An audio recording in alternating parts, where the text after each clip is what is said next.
Portugal, 92.3 FM. É muito melhor. Olá, Inês. Olá, muito boa tarde. Como estás? Eu estou bem. Por tu. Por favor. Porque és mais novinha do que eu, muito mais novinha do que eu, és uma menina. E então pensei assim, não vou agora estar a tratar a Inês por você, porque acho que uma menina assim tão querida temos que tratar por tu. E eu também, eu agradeço, porque para já eu não sou nada de formalidades, portanto eu agradeço e fica tudo mais fácil. Olha, o que nós vamos ter é uma conversa, vamos conversar as duas, é só isso que vamos fazer. Inês Silva Pinheiro, eu disse que era oriense, e é verdade, não é? Portanto, mas eu também já disse que a Inês nasceu a idade não se diz, mas quando somos novas... não há problema. Eu já não posso dizer, mas digo também, portanto nasceu em janeiro de 1981. Nasceu em Torres Novas. Há uma pergunta que me intriga desde sexta-feira. Nasceu em Torres Novas porque foi nascer a Torres Novas, como eu, ou é mesmo torrejana? Não, fui nascer a Torres Novas. Pois é, como eu. Viviam cá. Sim, exatamente. Sim. Só que é assim, natural de onde? Torres Novas. A Paula é torrejana. Não, quer dizer, eu fui nascer a Torres Novas e na altura era obrigatório sermos registados no sítio onde nascíamos. E eu pensei assim, tenho ideia que a Inês deve ser oriente. É exatamente a mesma foi coisa. Nascer a Torres Novas, que é diferente. Portanto, viveu sempre em Orem, não é? Os pais são aqui de Orem. E depois, foi estudar para o Algarve e lá está, já há uns anos. E eu acho que ela fez uma excelente opção, quer dizer, eu não me importava nada de viver no Algarve também. Mas já vamos conversar um bocadinho disso.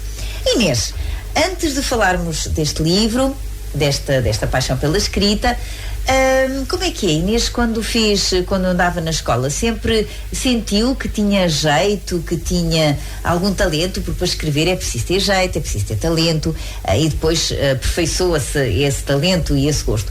Mas desde sempre sentiu que as letras, que as palavras eram assim o seu forte? Bem, eu sempre gostei de ler e sempre gostei de escrever. Não propriamente histórias, mas cartas, comentários entre amigas e amigos. E, portanto, a escrita sempre esteve perto de mim, da minha família também, mas sobretudo de mim. E depois a leitura, porque quando nós lemos, há muita coisa. Eu falo por mim, sentimos muitas coisas que por vezes não dá só para ficar connosco. Então o escrever acabava por ser um pouco esse desabafo. E eu sempre fui muito observadora. Eu já disse isto algumas vezes. Eu sempre sou muito observadora. E quando eu observo, eu gosto sempre de colocar no papel, seja do que for. Agora estava aqui há pouco e estava a escrever, porque estavam a despertar algumas curiosidades todo este ambiente da rádio, então eu estava a escrever. Sim, escrevi um pouco, foi pouco. Olha, Inês, portanto, o gostar de escrever é porque eu gosto de escrever ou vou escrever para não me esquecer? Uma ótima pergunta. Eu gosto de escrever. Então, como estavas a dizer, que lês muitas coisas e depois gostas e então, por isso é que te estou a perguntar, era para não te esqueceres que leste aquilo? Ou... É uma ótima pergunta. Eu creio que obedece aos dois critérios. Duas coisas, sim, não é? Se calhar.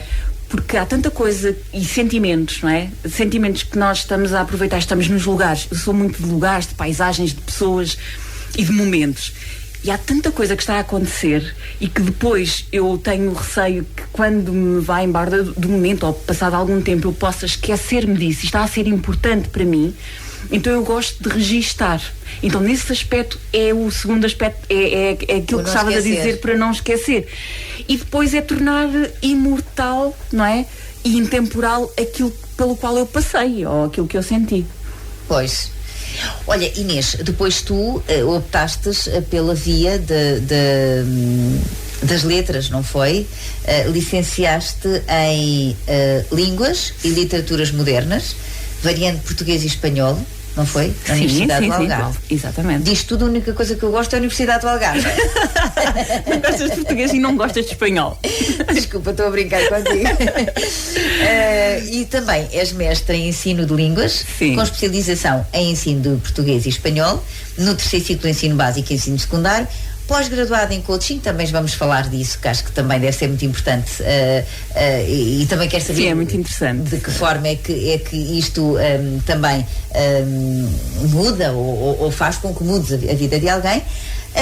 Pronto, e depois formaste nestas coisas todas e vives há 22 anos no Algarve. Agora eu pergunto, quando decidistes envergar por esta via, por este caminho, qual é que era o teu objetivo de vida na altura?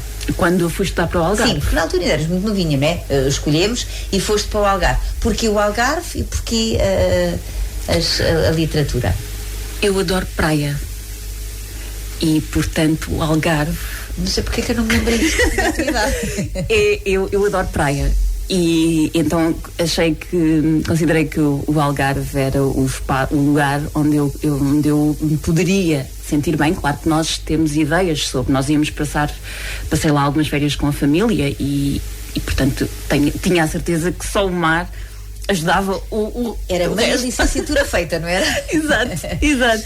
Estudaste naquela universidade em Gambelas? Estudei em Gambelas, ainda por cima, estás a ver, não é? Maravilhosa. Para quem não está a ver, a Universidade do Algarve. Por si, para quem não vê, não tem noção de como aquilo é maravilhoso. Ainda por cima fica a 2 passos da praia, da praia de Faro. 2 passos, ainda fica algum tempo. Mas é bom, aproveitas para caminhar até lá. É ótimo, exatamente. E muitas vezes o estudo não era feito na biblioteca, embora eu adore bibliotecas, era feito na praia de Faro, num café, numa esplanada, mais na primavera e verão. Portanto, pareceu-me natural. O curso não, o primeiro. Mas depois pareceu-me natural estar lá e ir para lá. Ao contrário do que a minha mãe e o meu pai pensaram na altura, não é? Porque pensaram assim, agora a nossa menina daqui para Faro, que horror. Sim. Deve ter sido isso que a Ana pensou. Eu acho que eles pensaram, vai lá, como sempre fazem, não é? Apoiam, primeiro é apoiar e depois devem ter ficado com o coração apertado, não é? Quer dizer, não tomei, mas imagino que não deve ter. Exato. Porque ainda por cima Faro não é já ali, não é? Ainda é um bocadinho, ainda são 3 horas e tal do caminho. E agora? Imagina. Eu emendei. Exatamente. Já há 22 anos não era uma eternidade até chegar ao Algarve. Quer para ir, quer para tu vires passar os fins de semana, claro, não é? Era muito complicado. Claro. E do curso gostaste? Gostei. Primeiro eu entrei em Línguas e Literaturas Modernas, Português e Francês, e depois percebi que não, e queria mudar para espanhol, português e espanhol, e ia pedir transferência para Lisboa, porque não havia no Algarve. Só que no ano em que eu quis mudar, abriu o curso no Algarve, então foi providencial. Tu dás aulas de português e espanhol neste momento. Eu não sei se espanhol não é tão frequente estar no ensino, penso eu, mas penso que o estar no Algarve e estar tão perto, não é?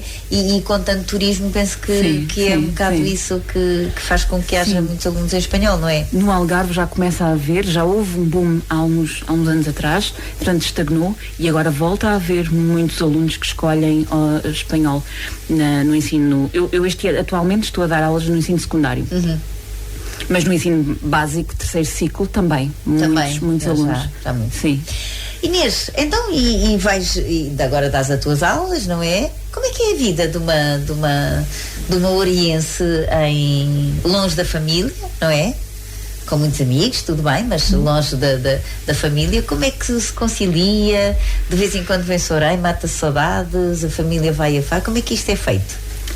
Olha, infelizmente não são tantas as vezes que eu venho a Orém ou que a família vai ao Algarve, porque os fins de semana a semana já é tão exaustiva, já há tanta atividade que depois umas horas para vir, outras horas para ir. Passa ao fim de semana. Passa ao fim de semana.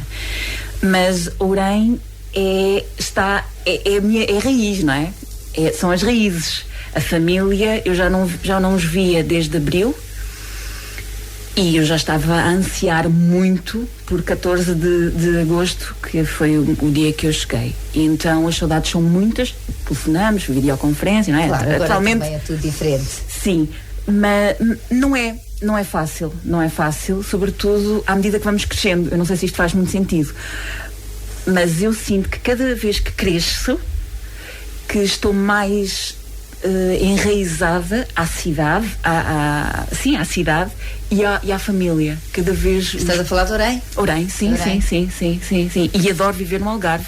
Já vivi, em virtude de ser professora contratada até há algum tempo atrás, já vivi em muitas cidades algarvias. Mas cidade, Orem é a base, é o sem filtros. É poder ser quem sou, é o cuidado, é a família, são os valores.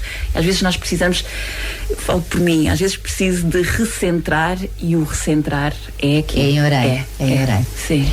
Olha, e esta pós-graduação em coaching, como é que ela aparece? Olha, eu sempre gostei, de desenvolvimento pessoal. Sempre gostei. É uma área que aprecio muito, e na altura estava com uns amigos que gostavam dessa área também, que me incentivaram. Eu vi esta pós-graduação no Instituto Manuel Teixeira Gomes e resolvi avançar. Já tinha muitas coisas, mas lá está, quando nós queremos, nós conseguimos. Mas por acaso foi um ano muito complexo a nível de responsabilidades, de atividades, e foi muito produtivo, foi mesmo muito produtivo. O que é exatamente? O que é que, para quem não sabe, o que é exatamente o coaching? O que é uma pós-graduação? O que é que acrescentou à Inês? Bom, vamos lá ver o que é que eu te posso dizer sobre isto. O coaching é tudo o que é desenvolvimento pessoal.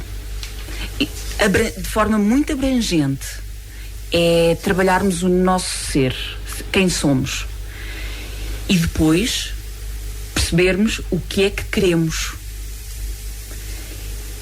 É sobre liderança, liderarmos em primeiro lugar nós próprios, é sobre comunicação. E foi uma das áreas que eu comecei a trabalhar e a identificar a importância de comunicarmos adequadamente a nossa mensagem, e isso adapta-se a qualquer coisa, independentemente de trabalharmos na área ou não. E o coaching tem a ver com alcançar objetivos, primeiro os pessoais, sobre a forma como nós nos relacionamos connosco e com os outros que estão à nossa volta, e depois sonharmos e pensarmos em grande, não é? Há um livro que eu gosto muito, que li, que mudou a minha perspectiva, que é a magia de pensar em grande.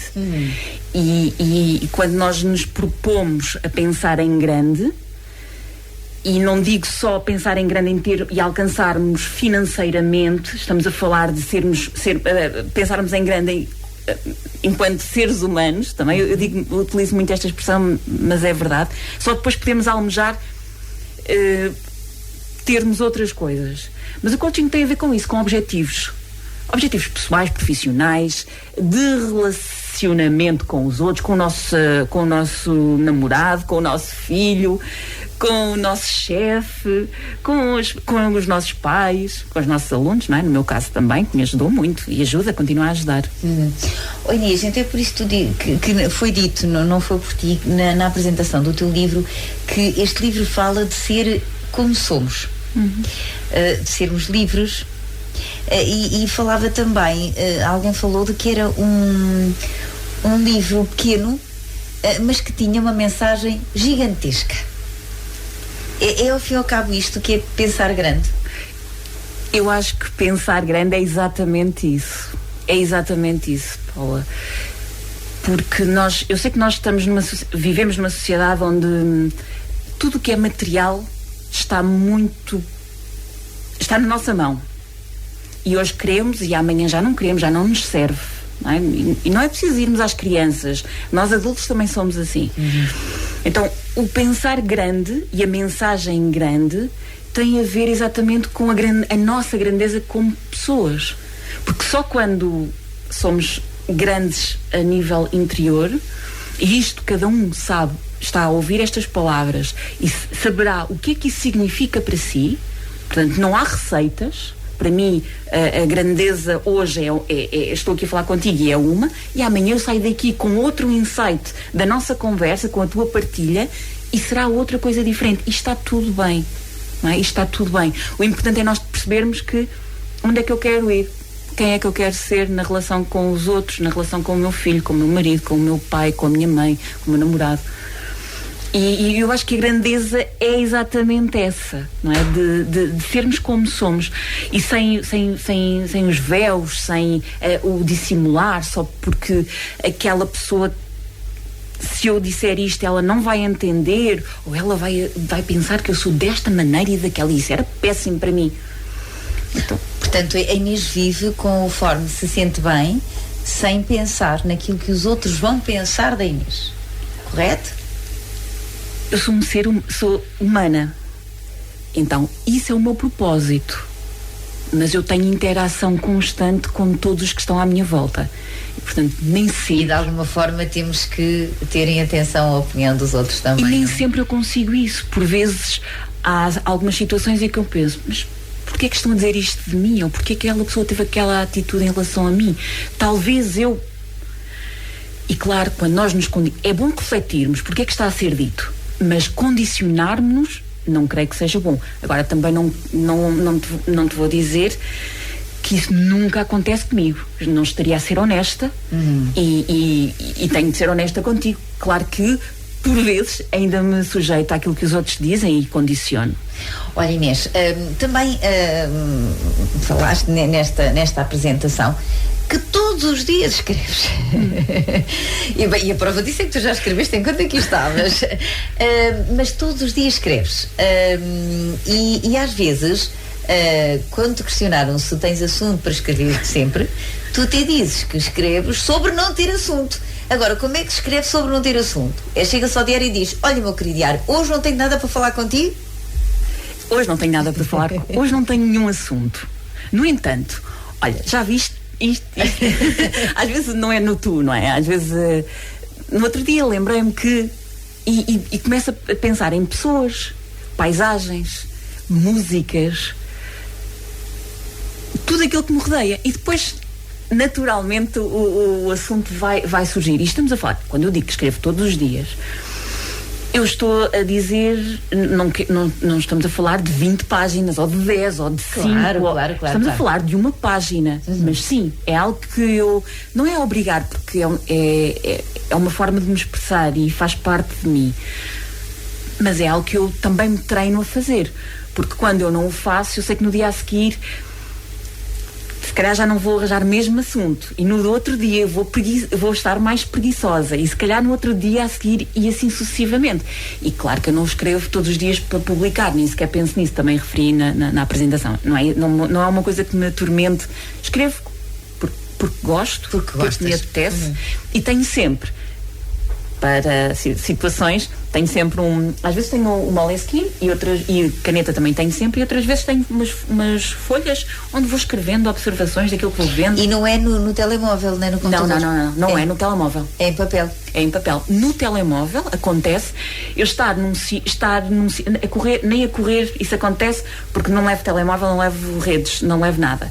Mas por vezes quando chego a casa e quero algo que, para um projeto pessoal ou para profissionalmente, uma ideia para uma atividade para os meus alunos, escrevo imediatamente. Mas é só para não me esquecer. Para não esquecer. Olha, mas houve uma atividade que a Inês desenvolveu com os alunos, que eu achei giríssima, e é pena que nem todos os professores façam isso, porque é tão giro.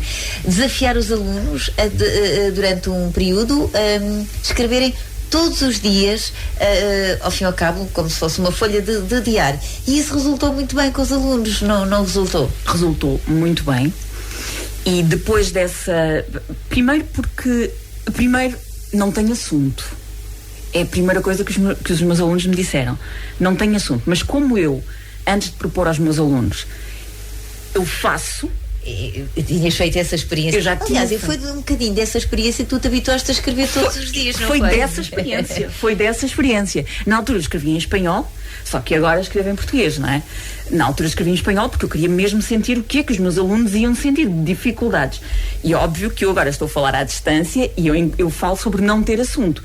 Mas na altura também me foi difícil encontrar assuntos. Sim, claro. E por isso é que eu já sabia que eles iam dizer isso. Então eu coloquei uma lista de assuntos que que eles poderiam, se fizesse sentido para eles, utilizar como estratégia. Nomeadamente a música favorita, a paisagem, o pai, a mãe, a relação com os amigos, com os professores, com a escola. Há tanta coisa à nossa volta que pode servir de assunto, não é? Portanto, sim, foi a partir de uma atividade que eu propus aos meus alunos. Mas essa foi só a primeira de muitas. Mas isso era outra conversa que eu faço com os meus alunos e que também me permite ser mais quem eu sou. Quando nós assumimos que fazemos coisas diferentes em sala de aula sem temermos. Mas os alunos aceitaram bem. Os alunos aceitaram muito bem. Foi-lhes difícil interiorizar o exercício, sobretudo pela novidade. E eu também tive paciência para os ajudar. Mas eles aceitaram muito bem. Sim, aceitaram muito bem. Inicialmente até entregavam-te, mas só para fazeres algumas correções. Depois, a partir de uma certa altura, até serviu para avaliação, não foi? Exatamente. Portanto, é uma... Primeiro, porque o meu interesse era o quê? Que eles se expressassem. Não tinha bem a ver com o espanhol, tinha a ver com a necessidade daquilo que eu continuo a fazer nas minhas aulas, que é dar a oportunidade aos alunos de se expressarem. Só isso já resultou muito bem. Pronto, exatamente. Depois, claro, eu dou espanhol, não é? É a minha disciplina, portanto, tinha que ser em espanhol, não havia outra hipótese. E também resultou, embora com mais dificuldade, não é? Também resultou. E depois é uma questão de estarmos mais focados naquilo que é relevante para os alunos. Mas mais à frente, isto foi em 2015, e mais à frente eu fiz com outras turmas. Lá para 2017 fiz um diário da turma, onde havia apenas um livro e toda a gente escrevia um dia. Escrevia a Joana, depois escrevia o Paulo, e toda a gente durante o ano letivo. Também foi muito curioso, muito engraçado. Também a questão da escrita. E blogs, também com os miúdos. Oi Inês, depois chegamos à escrita e pensamos assim, bom, a Inês escreve todos os dias e eu perguntei-lhe se ela já pensou em editar um outro livro e ela disse que talvez umas crónicas, não foi? Foi isso que me respondeu. Foi isso que eu respondi. Mas a verdade é que desta vez não foi uma crónica. O que é que nós chamamos a este livro? Uma fábula, não é? Eu chamo-lhe fábula. No preâmbulo eu digo que fábula se calhar é um pouco ousado, não é? Porque na verdade são dois animais. E diz que as fábulas não costumam ter preâmbulos, não é? Exatamente. Isso é uma fábula, na verdade é uma fábula que são dois animais que se encontram, não é? E que depois acabam por expressar eles próprios todas as nossas angústias e partilhas em relação àquilo que os rodeia. E pois por isso é que eu acho que é assim uma fábula. Olha, mas antes de chegarmos aqui à fábula, como é que surge a ideia de escrever esta fábula? Porque anteriormente não escrevia as fábulas, não é? Então como é que surge esta ideia? Como é que a Inês aparece como escritora? Como é que escreve esta fábula? Esta fábula, ela aparece num momento pessoal muito desafiante. E desafiante em vários aspectos. O primeiro deles é que eu senti, foi um momento, não foi por causa da fábula, não é? Mas foi um momento em que eu me senti muito livre de preconceitos. Lá está. Foi um momento em que eu vivi verdadeiramente com aquilo que me apetecia fazer. E eu salvaguardo sempre isto, porque fazermos o que nos apetece não tem a ver com prejudicar os outros. Claro. Eu estou a falar de viver plenamente. A nossa liberdade termina quando começa a liberdade dos outros. Não é? Então, se me apetece fazer desta forma, eu faço desta forma. Se não vai prejudicar ninguém, então faz. Sem o que é que os outros vão pensar. Então, ele nasce num período em que eu estava a viver dessa forma, porque tive uma questão de saúde e que poderia, que considerei que poderia não viver a vida como estava a viver. Podia ter que alterar algumas coisas na minha rotina devido a essa questão de saúde. E então, quando nós achamos que não temos nada a perder, vale tudo, sem prejudicar, volto a dizer. e que passamos a viver sem amarras, sem os preconceitos do que os outros vão pensar. E esta obra, ela já estava na minha cabeça. Isto acontece muitas vezes, até por projetos pessoais ou atividades com alunos.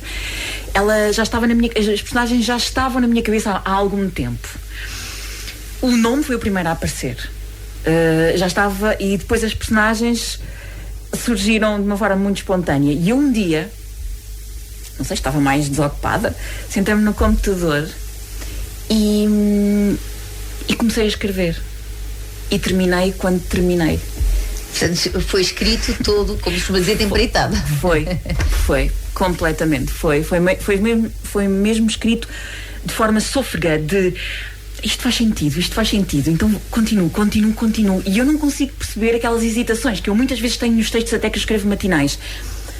Não consigo perceber o momento em que eu tenha dito o que é que ele vai dizer aí, o que é que o Pirilampo vai dizer, o que é que a Lagarta vai dizer. Não consigo lembrar, mas também já foi em 2017, não é? Não consigo lembrar o momento em que eu tenha parado para pensar o que é que eu quero. Acho que foi tão natural. Inês, disseste que o título foi o que apareceu primeiro e que estas duas personagens já existiam na tua cabeça. Porquê? Porque o Pirilampo e porque a Lagarta, ainda por cima uma lagarta que não queria ser borboleta. Pois. O Pirilampo pela luz, não é? Pela luz. Eu acho que todos nós, sem querer levantar o véu, ou levantando, as pessoas comprarão ou não é por aquilo que dizemos mais ou menos, mas eu acho que tem a ver com ser luz. E a luz aqui é, na altura, o quão importante foi receber a luz dos que estavam à minha volta, mesmo sendo eu muito discreta em relação a tudo o que acontece na minha vida, mas também a consciência da importância que nós, como pessoas, podemos ter na vida dos outros, com aquilo que nós fazemos, com os nossos talentos, com o nosso propósito, a influência que nós podemos ter na vida dos outros. Então a luz, o Pirilampo nesse aspecto de luz, lá está, acho que foi um momento em que eu estive tão lúcida a nível do que eu quero, dos meus objetivos, de que pessoa é que eu quero ser, que me fez muito sentido ser o Pirilampo. Depois a Lagarta, eu acho que a Lagarta, primeiro pela fisionomia, por não ser atrativa. Acho que foi a primeira coisa, acho que é a primeira vez que eu falo disto. Acho que por não ser atrativa. E depois a característica de não querer ser borboleta é a ânsia da mudança. Mudança, não é? E da transformação. Que eu acho que é isso que mais nos priva de tudo, de sermos quem somos, de fazermos aquilo que queremos realmente fazer, em vez de ser aquilo que os outros querem que nós façamos. Então eu creio que são estas a questão da Lagarta, confesso, não tinha pensado também muito nisto, pensei mais na parte da transformação, mas partilho aqui também contigo acho que tem a ver com a questão da fisionomia, de não ser atrativa e talvez na altura considerasse que podia não ser. Identificava-me plenamente com a Lagarta. Não dúvida nenhuma. Mas a Lagarta depois transforma-se em borboleta. Maravilhosa, linda, pois é. E o processo. Mas às vezes é isso também que assusta, não é? A mudança, a própria mudança assusta. E tu inspiraste em seres humanos para escreveres esta história, para fazeres esta fábula, foi? Paula, eu há pouco disse-te, eu retorno à pergunta, eu há pouco disse-te que eu observo muito e que sinto muito. O que é que achas que o Pirilampo, não sendo uma pessoa, ou a Lagarta são outra, muitas. Elas são, mas o Pirilampo e a Lagarta, de certa forma, elas transmitem tudo aquilo que as pessoas que estão à minha volta me dão no processo de nos tornarmos borboletas. Mas deixa-me só dizer, à medida que eu vou lendo o livro e já passou este tempo todo e tu sabes que eu continuo a ler o livro e continuo a dizer, para já não me canso, e depois continuo até porque ele é pequeno, não é? E é muito conciso e tem muito, então continuo a dizer, mas como é que isto continua tão atual? Pois, e é fantástico para mim, enquanto autora, escritora não sei, mas a autora, de dizer-nos como é que isto continua ainda a verificar-se, que a lagarta até a borboleta, o processo, há um processo, e é isso que me apaixona, é estudar, trabalhar e perceber o processo. Olha, Inês, eu ia-me atrever a dizer uma coisa. Eu acho que quando tu escreveste este livro, te sentiste mais na pele da lagarta, com muitos pirilampos à volta. E hoje, tu relês o livro, e lês o livro muitas vezes, mas neste momento, tu já te sentes o pirilampo. Eu acho que sou pirilampo também. E é verdade que à medida que nós também nos vamos crescendo, nós vamos tendo mais noção da nossa luz, não é? E a nossa luz é tudo aquilo que nós entendermos como luz e que faz bem aos outros. E para termos luz não é preciso andar a brilhar, não é? Não é preciso. Eu não vou dizer tudo, eu não vou falar mais. Exatamente. Mas eu li o livro. E não é preciso. Às vezes não é preciso termos uma luzinha, não é? Às vezes conseguimos ter luz sem andarmos a pescar, não é? É mesmo isso. Ou sem os outros identificarem essa luz, porque nós também depois ansiamos muito que os outros nos reconheçam. Não sei se por vezes temos tanta ansiedade em querermos fazer bem aos outros, mas também que eles de certa forma reconheçam o nosso valor, o nosso brilho, a nossa luz. E por vezes nós apenas brilhamos, e mesmo que os outros não nos digam, reconhecermos que somos essa luz é muito importante. Eu creio que é essencial para nós depois fazermos também o nosso trabalho, o nosso propósito, como estarmos aqui. Tu utilizaste uma expressão várias vezes na apresentação, que o livro é para fazer valer a pena. Nós temos que fazer sempre valer a pena. Eu não consigo pensar na minha vida sem ser todos os dias para fazer valer a pena. Porque um dia, e isto não é... Porque um dia nós podemos deixar de viver a vida que vivemos. Podemos deixar de ter como garantido tudo aquilo que está à nossa volta. E não te falo só connosco, de mim. Eu posso deixar de ter saúde, pode-me acontecer alguma coisa que eu seja impossibilitada de dar aulas, ou de ver os meus pais, ou o meu sobrinho que está a crescer, ou os meus amigos. Ou pode ser com as pessoas à minha volta.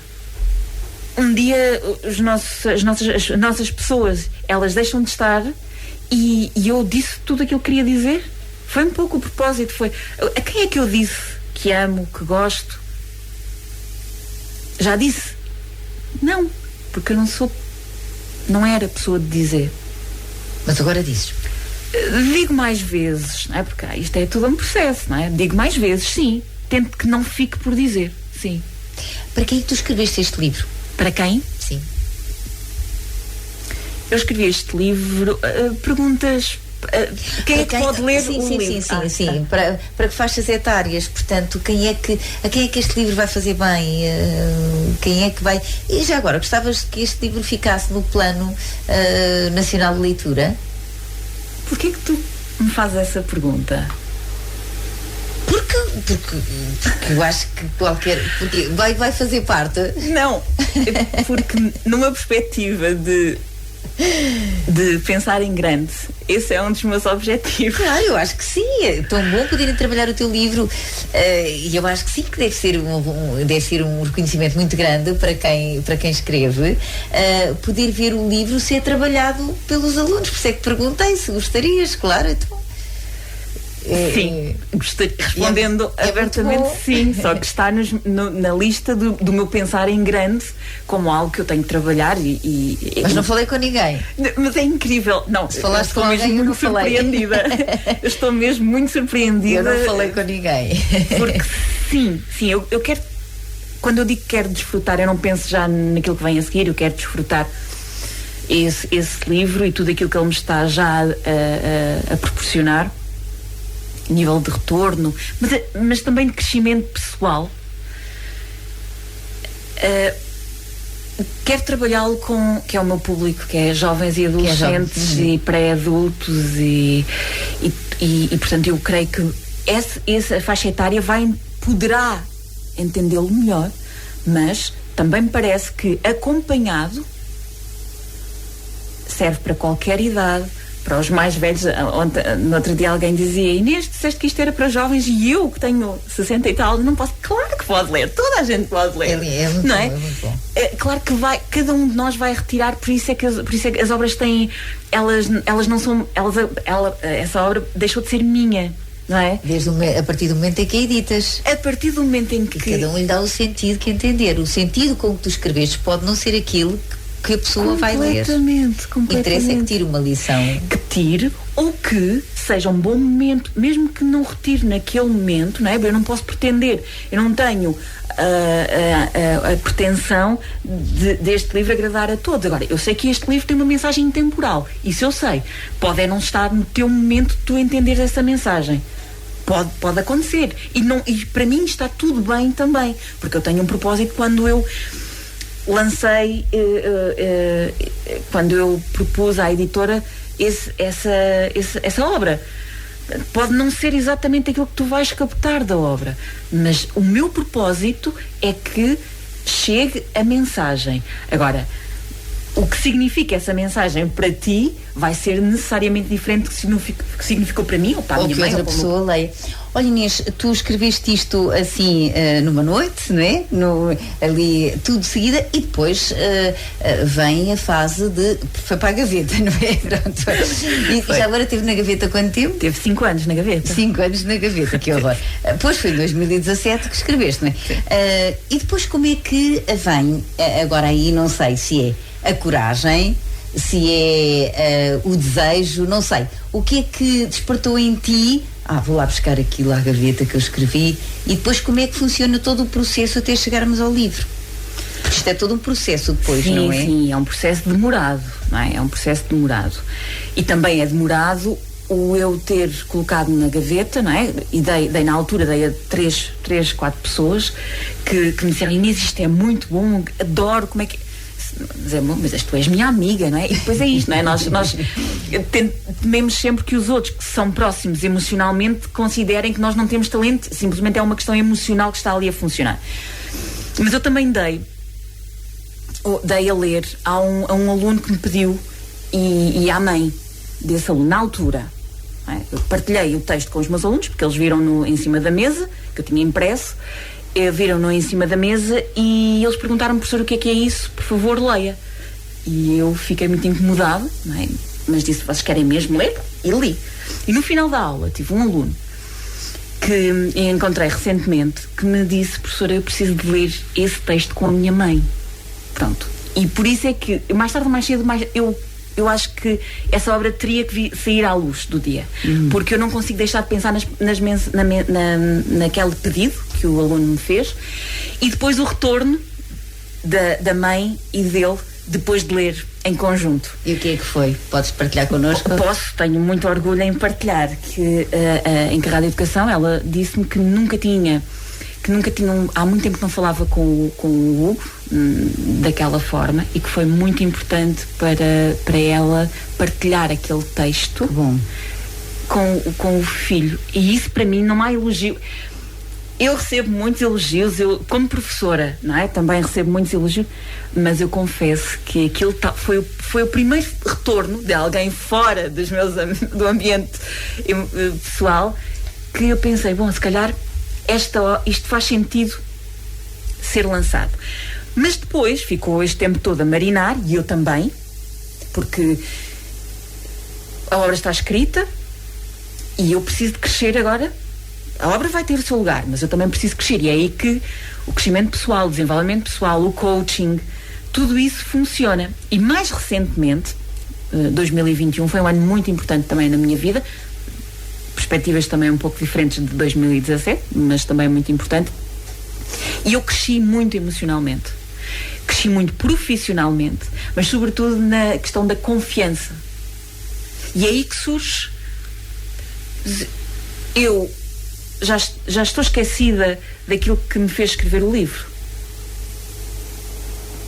Continuava a estar um pouco mais presa àquilo que... Não, Inês, ser quem quer ser. E então é aí que surge, eu contei na apresentação, que é a questão do universo.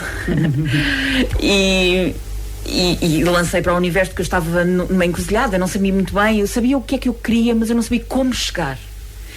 E há quando tu tens o porquê, os comos aparecem. Como fazer determinada ação aparece. E eu sabia que queria acrescentar, eu sabia que queria contribuir. Eu não sabia como. Então lancei para uma amiga, disse-me: Inês, lança para o universo. E eu não sou muito... Pronto, sou um pouco afastada da questão espiritual nestes termos. Mas lancei em dezembro, quando estive cá, de 2021. Lancei e a primeira coisa que me surgiu foi o livro. E eu disse: não, isto não é para ti, é muita exposição, isto vai dar um trabalhão e tu não estás com energia para isso. E esqueci. E depois, numa das corridas, o exercício físico, voltei a perguntar para o universo. E depois aí foi muito claro. Eu não sei explicar como é que a intuição chega até nós. Até porque eu acho que não sou uma pessoa muito intuitiva. Mas naquele momento eu tive claro. E foi isso que aconteceu. E tive nessa semana, comuniquei a uma amiga: isto vai ter que acontecer. E ela, passada uma semana, disse-me: vi esta editora no Facebook à procura de exemplares. Vê o que é que te parece. E pronto, e a oficina da escrita. E foi fácil. E depois essa parte foi a mais fácil. Aquela que supostamente até seria a mais difícil, não é? Para tanta gente é tão difícil. Sim. E depois é o processo todo, foi o contrato, foram as condições, foi a capa, foi... A capa não é uma ideia tua, porque disseste que não é uma ideia tua, é uma ideia da editora, mas é muito gira. A capa, eu nem nos meus melhores... Eu sou muito opinativa, eu sou muito visual, eu visualizo muito tudo aquilo que acontece à minha volta, como eu quero que... Também é uma estratégia que eu, antes de dormir, gosto de visualizar o meu dia, o dia que vou ter a seguir, para ter as energias todas comigo. E então eu disse quais eram as cores, o que é que eu imaginava para a capa. E a primeira versão não foi nada daquilo que eu tinha pensado. E eles também acharam que não. Mas essa, eu disse: não mexe mais. Isto está muito melhor do que eu alguma vez pensei.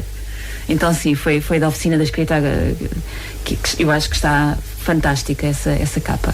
Veio para a rua quando o livro?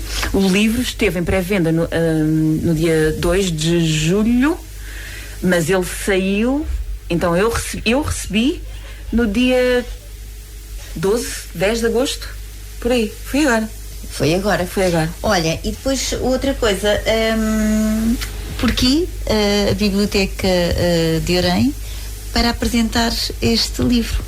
Quando eu, na pré-venda, que foi aí que não foi, os meus pais não souberam nessa altura.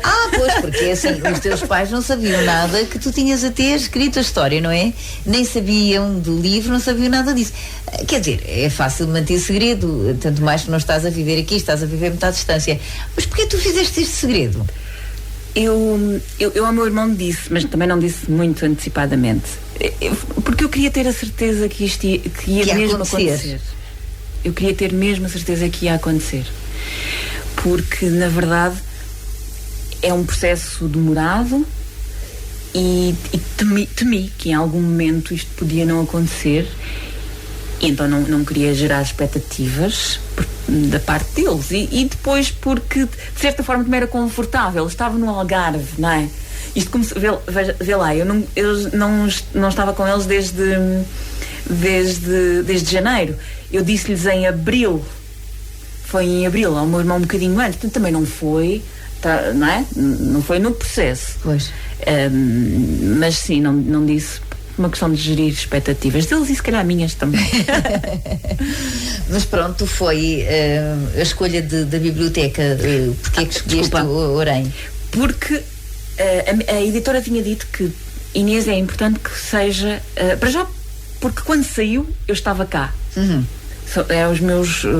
Estas 2 semanas eu estaria cá em Orem. E depois a editora disse que era importante que fosse em Orem o lançamento, o primeiro lançamento. E depois, porque em julho, a semelhança, acho que como tu também mandaste mensagem à família, a Carmen Zita, ela também falou comigo e com os meus pais e disse: nós queremos muito que a Inês venha cá.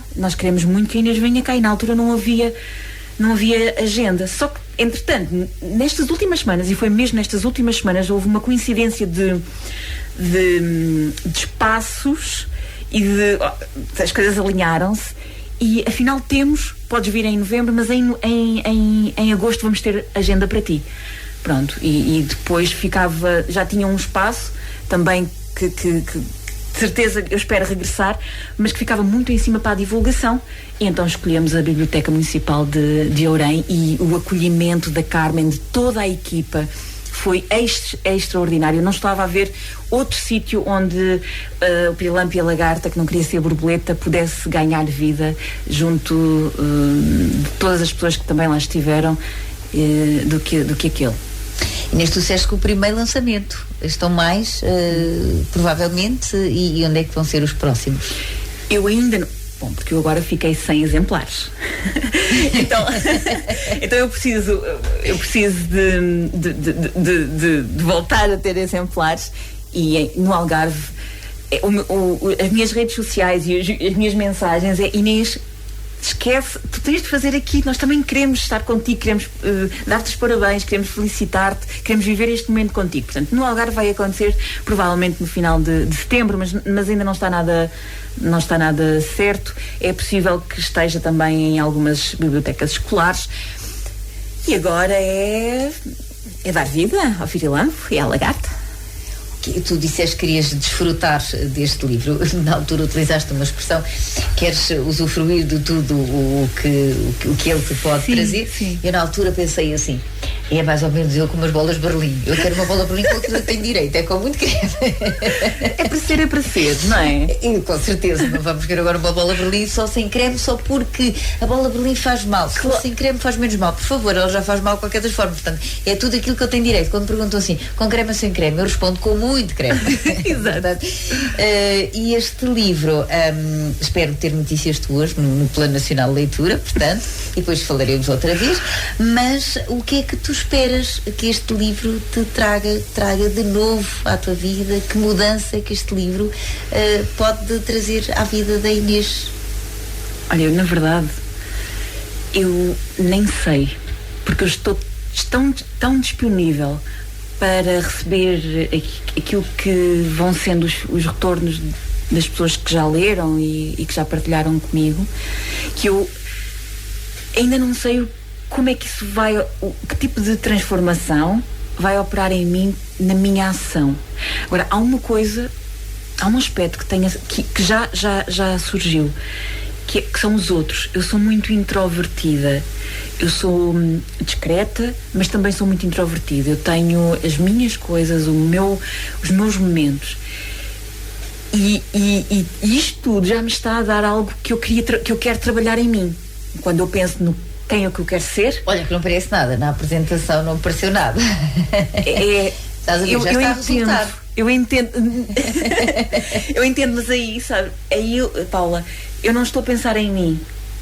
Não estou a pensar nas minhas dificuldades. Eu estou a pensar, da mesma forma que eu estou aqui, eu estou a pensar em ti, que foste amável em convidar-me, e em todas as pessoas que estão a ouvir. Portanto, isto não é sobre mim. O livro é sobre mim, sobre a minha experiência, mas o facto de eu partilhar aquilo que são os meus pensamentos, a forma como eu vivo, não é sobre mim. E portanto, é fácil eu poder parecer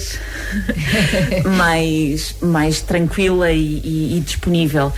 Portanto, agora, como te digo, usufruir, desfrutar de tudo aquilo que eu creio que a obra vai trazer, e sobretudo esta questão dos outros, que é algo que o livro, que foi o motivo pelo qual eu creio que fui corajosa, pelo menos eu assumi que estava a ser corajosa para o partilhar, e agora tenho que ser corajosa para ouvir e para receber todos os insights e pensamentos que vão surgir dessa obra, mas sobretudo a questão dos outros. Já recebeste muitos comentários? Recebi alguns, sim. Porque acredito que já há muita gente que foi à apresentação que já leu o livro. Sim. Recebi alguns, pessoas mais próximas, pessoas que não são tão próximas, são próximas até da família, mas de mim não. E claro, fico sempre cada interpretação de uma forma diferente, pessoas que querem fazer logo chegar a sua opinião, mas que depois, passado 3 ou 4 dias, Inês, voltei a ler e isto hoje já me surgiu desta forma, e isto é tão bom, não é? Porque todos nós temos experiências diferentes e estados de ânimo também diferentes, e eu acho que também vai depender da forma como lemos o livro. Olha, este livro, só o facto de estar já impresso, de estar acessível às pessoas, ao público, já fez valer a pena. Já fez valer a pena. Já cumpriu o papel dele. Já cumpriu. Já cumpriu o papel dele. E isso lá está outra coisa, que nós celebrarmos, não é? Porque às vezes nós temos tantas interações e queremos tantas coisas que depois não celebramos. E sim, já cumpriu, sem dúvida, já fiz valer a pena só ele estar impresso e já ter chegado a algumas pessoas. Tu terminaste a tua apresentação com uma frase que dizia assim, que eu achei lindíssima e tomei nota: seja um brilho e luz para quem vos rodeia. É a mensagem também que tu transmites neste livro, não é, Inês? É essa mensagem que tu queres deixar também aqui aos nossos ouvintes? Seja um brilho e luz, mas reconheçam o vosso brilho e a vossa luz, porque todos nós temos brilho e luz, mas às vezes não reconhecemos. Não reconhecemos e achamos que aquela pessoa que faz aquilo ou tem aquilo, ela sim merece ser reconhecida, mas não, acho que se nós olharmos para nós verdadeiramente, honestamente, intelectualmente, não é? Sermos intelectualmente honestos e olharmos para nós vamos reconhecer o nosso brilho. E eu acho que esse é o nosso superpoder. Também escrevi isto em alguns, que é o nosso superpoder é nós sabermos que temos brilho, que temos talentos, temos aspectos que podemos melhorar, mas sobretudo fazê-los chegar a quem está à nossa volta. E as pessoas há tanta gente que nos rodeia, pessoas que comunicam como ninguém, que fazem chegar a mensagem, pessoas que trabalham com idosos, com crianças, médicos, enfermeiros, pessoas que atendem ao público. Ao fim e ao cabo, tu gostas, este livro, ao fim e ao cabo, o que ele faz é despertar os talentos, não é? É um bocado isso, despertar os talentos. Sim, sem dúvida. E todos nós temos talentos. Todos nós. Uns fazem uma sopa excelente, outros fazem uma bela feijoada. Outros cuidam dos filhos. Exatamente. Outros limpam as nossas ruas para poderem estar um brilho. Eu corro de madrugada e não me canso de agradecer às pessoas que encontro a deixar limpas as nossas ruas. Portanto, sim, todos temos o nosso brilho, o nosso talento. Inês, muito obrigada por ter estado aqui hoje connosco. É importante darmos a conhecer estas pessoas que são um brilho e uma luz. Obrigada, para a nossa Paula, vida. Obrigada. Olha, fica à espera das crónicas. Está bem. Eu não me esqueço. Não me pressiones. Não. Estou a brincar. Não pressiono. Não. Olha, mas continua a ser assim, luz e toda essa vida para as pessoas que te rodeiam, e tenho a certeza que os teus alunos têm muita sorte em ter a Inês como professora. Que bom. E olha, vai continuando a desenvolver assim atividades giras com eles para os despertar para a escrita e para a leitura, que tanto falta faz. Sem dúvida. Obrigada pelo convite. Obrigada eu, minha querida. Muitas felicidades para ti. Obrigada. Para o pirilampo e para a lagarta, que não queria ser borboleta. Sim, acho que ambos precisam de sorte, não é? Que ganhem vida. É verdade. Inês, muito obrigada e muitas felicidades para ti, está bem? Obrigada. Beijinhos, querida. Inês Silva Pinheiro, que é autora do livro O Pirilampo e a Lagarta que não queria ser borboleta.